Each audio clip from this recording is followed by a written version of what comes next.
Mabilis na umaksyon naman ang Department of Social Welfare and Development Secretary Rex Gatchalian matapos mag-viral ang kaso ng isang lolo na umano'y hindi nabigyan ng 100,000 pesos cash gift para sa mga centenarian dahil lampas na ito 100 na taong gulang.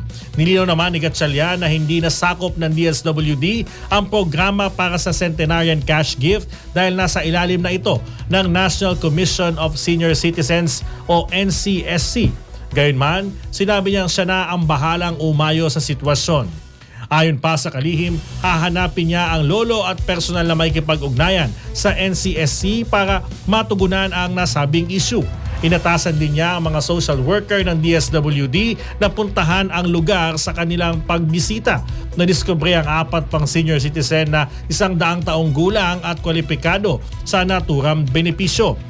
Sinabi pa ni Gatchalian na kakausapin niya ang NCSC para maiproseso ang 100,000 pesos cash gift ng mga ito.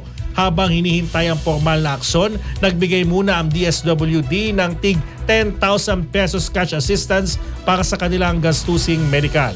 Tiyak naman ang kalihim na patuloy nilang babantayan ang kalagayan ng mga lolo at lola at sisiguraduhin makukuha nila ang tulong na nararapat para sa kanila.